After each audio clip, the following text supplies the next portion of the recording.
नमस्कार, मी नरेंद्र महाजन। आजचा आपला व्हिडिओचा विषय आहे उष्णतेचे संक्रमण म्हणजेच हीट ट्रान्सफर। तर हीट ट्रान्सफर म्हणजे काय किंवा उष्णतेचे संक्रमण म्हणजे काय? तर उष्णतेचे एका ठिकाणाहून दुसऱ्या ठिकाणी जाणे म्हणजेच उष्णतेचे संक्रमण होय। आता हे उष्णतेचे संक्रमण खालील 3 पद्धतीने होते। जसं कंडक्शन ही उष्णता संक्रमणाची एक पद्धत आहे, दुसरी आहे कन्व्हेक्शन आणि तिसरी रेडिएशन। आता कंडक्शन म्हणजे काय ते आपण प्रथम समजून घेऊया। घनरूप पदार्थामध्ये ज्या पद्धतीने उष्णता एका ठिकाणाहून दुसऱ्या ठिकाणी संक्रमित होते त्या पद्धतीला कंडक्शन असे म्हणतात। तर या पद्धतीमध्ये काय होते की उष्णता घेतलेले कण घेतलेल्या उष्णतेचा काही भाग आपल्या शेजारील कणांना देतात। फॉर एक्झाम्पल, हा जो रॉड आहे या रॉडचं जर एक टोक गरम केलं तर दुसरं टोक याच पद्धतीने गरम होते। म्हणजे काय होतं की उष्णता घेतलेले जे कण आहे या ठिकाणचे सोर्सकडून उष्णता घेतल्यानंतर घेतलेल्या उष्णतेचा काही भाग आपल्या शेजारच्या कणांना देतात। शेजारील कण काय करतात, त्यांनी घेतलेल्या उष्णतेचा काही भाग त्यांच्या शेजारील कणांना देतात। अशा प्रकारे एका ठिकाणाहून दुसऱ्या ठिकाणी उष्णता संक्रमित होते आणि ही क्रिया अतिशय मंद क्रिया आहे आणि या क्रियेमध्ये कणांची प्रत्यक्ष मूव्हमेंट होत नाही। एका ठिकाणाहून कण दुसऱ्या ठिकाणी जात नाही, कण आपली जागा सोडत नाही। म्हणजे कुठल्याही प्रकारचं कण आपली जागा न सोडता ज्या पद्धतीने उष्णता एका ठिकाणाहून दुसऱ्या ठिकाणी संक्रमित होते त्या पद्धतीला कंडक्शन असे म्हणतात। मराठीमध्ये याला वहन म्हणतात। मराठीमध्ये याला वहन असे म्हणतात। तर या पद्धतीमध्ये कण आपली जागा सोडत नाही आणि घनरूप पदार्थामध्येच या पद्धतीने उष्णता संक्रमित होते आणि ही क्रिया मंद आहे। दुसरी उष्णता संक्रमणाची पद्धत आहे ती म्हणजे कन्व्हेक्शन म्हणजे काय, तर द्रवरूप आणि वायुरूप पदार्थामध्ये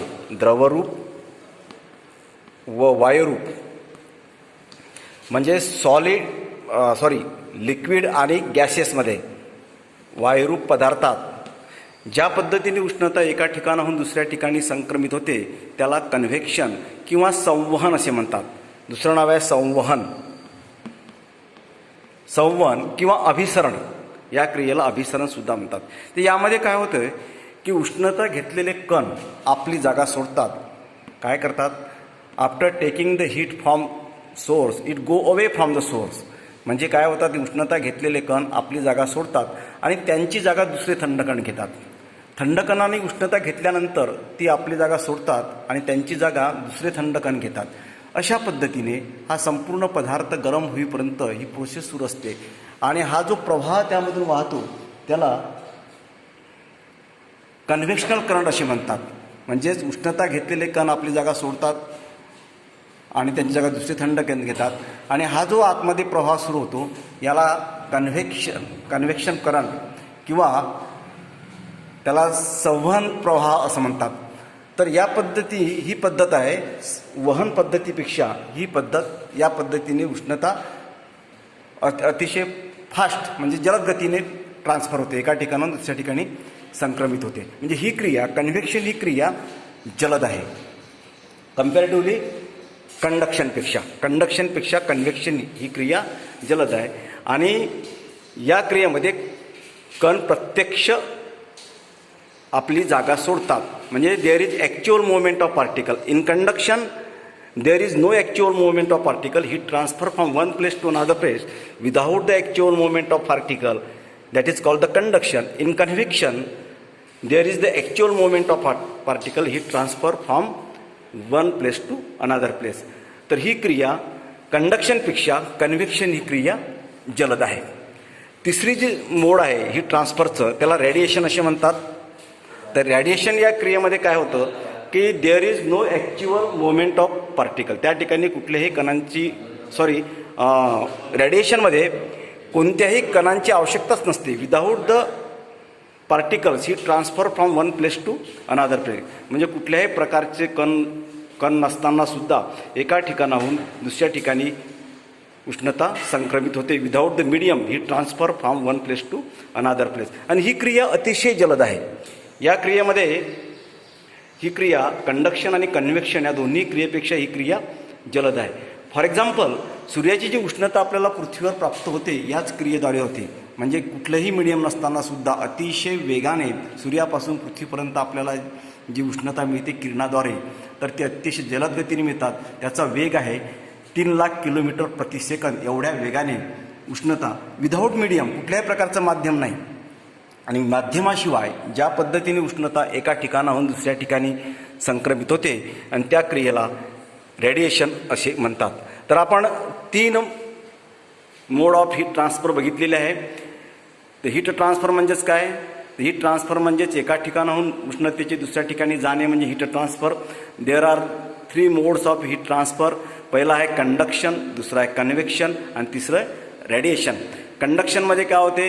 there is no actual movement of particle, heat transfer from one place to another place without the actual movement of particle. आणि ही क्रिया फक्त सॉलिडमध्ये होते.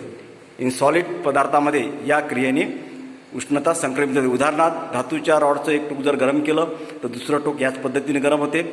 दुसरी क्रिया आहे कन्व्हेक्शन. कन्व्हेक्शन क्रिया ही जलद आहे आणि या क्रियेमध्ये कणांची प्रत्यक्ष हालचाल होते आणि हे द्रवरूप आणि वायुरूप पदार्थामध्ये या पद्धतीने उष्णता एका ठिकाणाहून दुसऱ्या ठिकाणी संक्रमित होते.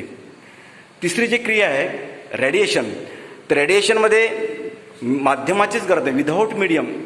Without medium heat transfer from one place to another place आणि त्याला रेडिएशन असे म्हणतात.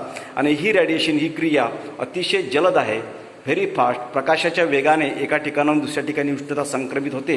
उदाहरणार्थ, सूर्यापासून जी आपल्याला उष्णता मिळते ती याच पद्धतीनं आपल्याला उष्णता प्राप्त होते. किंवा ट्यूबलाईटपासून किंवा बल्बपासून जी आपल्याला उष्णता प्राप्त होते ती या पद्धतीने प्राप्त होते. एखाद्या रूममध्ये जर बल्ब लावला तर आपल्याला रेडिएशनद्वारेही उष्णता मिळते आणि कन्व्हेक्शनद्वारा सुद्धा उष्णता मिळते. कारण रूममध्ये गॅस असते आणि गॅसमधून सुद्धा आपल्याला उष्णता ट्रान्सफर होते आणि ज्या पद्धतीने होते त्याला आपण संवहन असे म्हणतात. तर असे आपण 3 प्रकार हीट ट्रान्सफरचे बघितलेले आहे. 3 मोड आहे, कंडक्शन, कन्व्हेक्शन आणि रेडिएशन. तर आजच्या व्हिडिओमध्ये आपण इथेच थांबूया. नमस्कार.